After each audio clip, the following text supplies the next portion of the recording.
I think we might have seen the same research. So again, John Barry's research from a few years ago, I think it was just over 4,000 men that he interviewed, and I can't remember the percentage split, but I think the majority of them had said that they didn't think, or they thought the term toxic masculinity was harmful, not very helpful. With most people saying, well, if you are blaming my masculinity or femininity for my problems, that's not going to make me want to engage with you.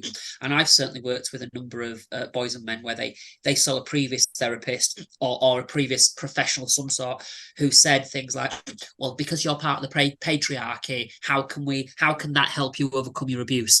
Oh, that sounds like toxic masculinity to me. And I think, again, you don't talk about toxic femininity, toxic masculinity. And some people go, well, we're not saying masculinity is toxic. We're saying it can be toxic. I went, well, anything can be displayed in a harmful, toxic manner. Of course it can. But the thing itself is just the thing. So Martin Seeger, I keep talking about Martin and John. If they're listening to this, they should be paid on 10% maybe. But Martin Seeger, who had a great metaphor, and I have to mention because this is his metaphor, not mine. He said something, he went, masculinity is like a hammer. It can be used to build a house to help people. It can be used to whack someone on the head and kill them. Mm. The hammer is just the hammer. How it's used is more about that person.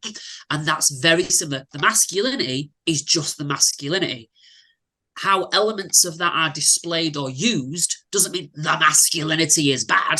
It means it's that person using masculinity in a helpful or unhelpful way.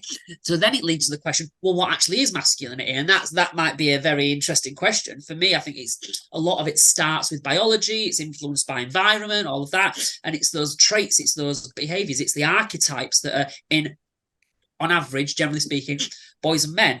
It doesn't mean they're bad or that they're harmful. You can talk about traits that you generally see more in girls and women, and they can be displayed in a harmful way, but it doesn't mean they themselves are harmful. But I think, as you've alluded, we hear a lot more about toxic masculinity than anything else. And if you replace the word masculinity with any other, the essence of any other demographic, oh, they'd be outraged. And quite rightly so. But when it's about boys and men and masculinity, there's less outrage. And I think boys and men have become society's socially acceptable collateral damage.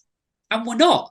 And thankfully, there are more men speaking up, and women as well, as you've said, saying, this isn't right, we need to stop this. But we still need more people to fight the fight. We still need more people to speak up about it. And we still need to tackle these issues when we hear them and see them. And more people are. I think we need a lot more.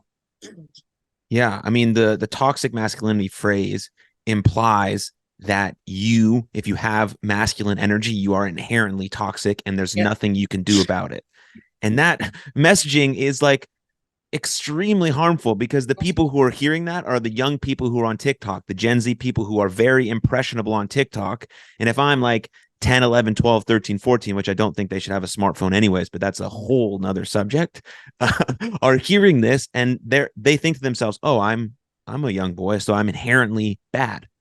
Yeah, and I've had it was it last year, earlier this year? I've had a few sort of examples where teenagers have either messaged me on Twitter, they've sent me an email, or in therapy, they've more or less said, am I bad because I'm a boy? Mm-hmm. And that just breaks your heart.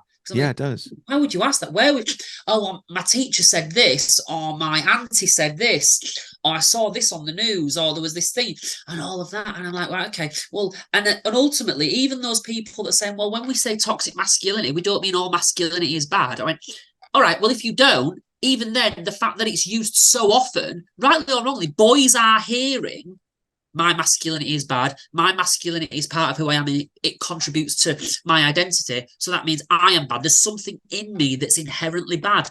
No, not at all. You're just hearing ideological, narrow-minded, prejudiced, misandristic things that need to be challenged. And ultimately, you could rather than demonizing boys and having a go at them for thinking, oh, you've said toxic masculinity. They rather than demonizing them for thinking that you're saying they're bad, what about just changing your language so it's a little bit more logical, less ideological, and less sort of hatred for the boy. We're seeing things in schools as well where, we are going to teach boys in our school the concept of male privilege. We are going to be teaching boys about toxic masculinity. We are going to be teaching boys about how to respect girls and women. And I'm fine with that. But what about teaching girls and women how to respect boys as well? It's not just a one-way street, because what you're doing is you're focusing on boys and men as potential perpetrators and girls as potential victims. And these are from schools that are going, we will combat gender stereotypes. Are you kidding? You're promoting one of the biggest stereotypes out there by only focusing on boys as potential perpetrators. And you not see the irony in what you're doing. But again, when it's to do with anything that criticises boys and men for being boys and men, then they're blinded by the ideology, I think.